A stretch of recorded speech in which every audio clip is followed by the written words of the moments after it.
Pakinggan natin 'tong si Chihuahua kung ano sinasabi niya. Mga leader ng iba't ibang bansa.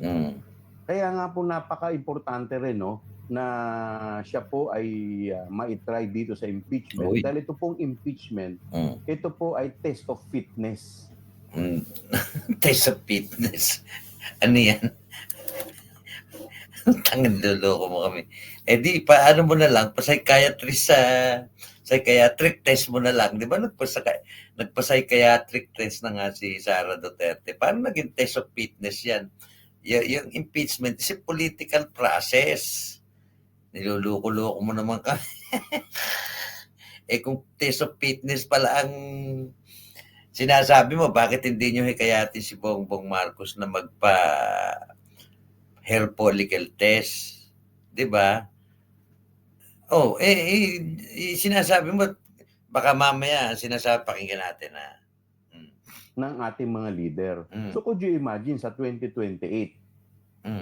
Sa 2028 siya po ay lalahok sa pagkapangulo.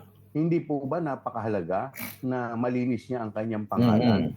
Dahil paano po yan? Kagaya po niyan, bigla po siyang biglang magwawala, magagalit po at kung ano-ano po ang sasabihin niya. Ayun naman pala bakit si Bongbong Marcos nagkakandabulol na, tumutulo sipon?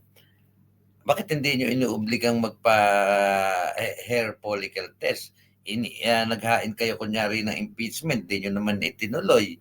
Ang daming issue kay Bongbong Marcos, corruption, yung mental, niya, kung siya ba ay estabilisado ba yung kanyang pag-iisip. Yung mga ganun. Tapos ngayon, sinasabi mo, Congressman Chua, kailangan ni Sara Duterte umarap sa impeachment para yung kanyang mental fitness ay ma-assess nyo. Dahil sa minsan umiinit ako, kumbaga sabi mo nga dito, sabi niya kasi dito parang makaka-apekto daw sa bansa, no, na makaka-apekto sa bansa natin pag parang pag nagdesisyon kung ganun daw ang ni Sara Duterte, makakasama daw. Parang ganun na sinasabi niya. Yun naman pala, Congressman Chua, sinasabi mo, mental fitness. Bakit si Bongbong Marcos hindi niyo inuobliga nga na magpa-hair follicle test? 'Di ba? Di ba mas nakakatakot yung kanyang kaisipan na parang ngingiwi-ngiwi, nagkakandabulol. Dapat nga yun yung inaano nyo sa mental fitness, yung si Bongbong Marcos, sapagkat siya na yung sitting president kita mo ngayon kung ano pinagsasasabi niya. Merong pansit, tapos yung nung isang damit. Ano ba yan? Yung ewan ko kung ano na pinagsasabi ni Bongbong Marcos. Bakit hindi nyo yung kanyang mental fitness ang atupagin? Siya yung nagdi-sitting president siya. Lalo ngayon, sabi mo, paano kung may crisis na katulad nito? Baka hindi makapag-decide. So, kailangan yung matalakay dyan sa kagawa nito si si Bongbong Marcos nga mismo. Dati galit na galit kayo sa China. Bakit ngayon sip-sip na sip-sip kayo sa China, sila Bongbong? Nasaan na ngayon yung sinasabi nyo si Sara Duterte pro-China at kayo ay galit sa China at kayo ay tayo ay sinasakop o binubuli. Bakit ngayon nakikipag-uusap kayo sa China? Pag si Sara Duterte, masama ang China, pagka kayo, hindi. Diba, halatang-halata naman politika yung pinagsasasabi mo. Mental fitness ang pinagsasasabi mo, kagaguhan mo. Lukulukon to. Pakinggan natin ulit. Paano yung mga diplomacy paano po yung kagaya po ng aking binabanggit kanina na paano kahaharap sa ibang mga bansa kung hindi mo makukuha ang iyong gusto, bigla ka na lang magwawala at magte-threaten ka. So that is not how you do it as a leader of the country. Because lahat po ng act ng leader ng bansa ay po pwedeng makaapekto sa bansa at sa buong mundo. Kagaya ng ng ating nararanasan ngayon, which is itong oil crisis. Kung ikaw ay...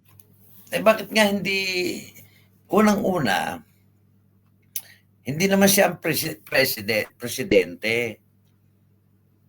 At ang sinahamon nga kayo na magpa-mental, kayo, ipa-assess nyo yung mga utak nyo, magpa-psychiatric test kayo, pare-pareho. Ayaw nyo naman.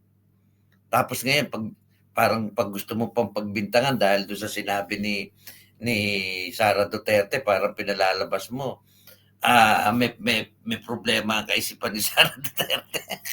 Sino ba kayo? Kayo ba'y doktor? Pambira ito si Chua. Kayo yung nagnakaw ng nagnakaw eh. Matino ba yung pagnanakaw na ginagawa nyo dyan sa isipin mo, ikaw yung dapat mental fit, isipin mo magtayo ka ng barangay hall sa sidewalk. Matino ba yun? Tapos ngayon, yung mental fitness ni Sara Duterte, saan ka naman nakakita ng congressman na sidewalk, papatayuan mo ng barangay hall? Kung di ka ba gagong congressman eh. Alam nyo, yung mga pinagsasasabi nyo niya na yan, sinasabi niya rito, paano daw kung maging presidente, ibig sabihin, naniniwala kayo na magiging presidente si Sara Duterte sa 2028. Kaya natatakot kayo. Yun lang naman yun eh. Natatakot kayo maging presidente si Sara Duterte kasi makukulong kayo, mas malamang. Isipin mo, bakit di kayo makukulong? Saan kayo nakakita ng barangay hall, itatayo sa para lang mai-execute nyo yung proyekto at pagkaperahan nyo. Lalagay nyo na sa mga sidewalk na ewan ko sa'yo, chihuahua. Galing-galingan mo. Wala naman kayo magagawa na. Definitely, ang magiging presidente sa 2028 ay isang Duterte.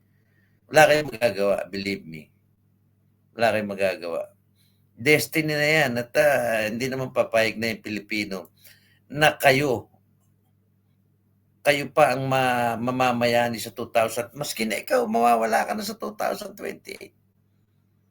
Mapapalitan ka na dyan. Gantay ka na lang ng demanda mo pag wala ka na pag wala na si Bongbong Marcos. Believe me. Trust me.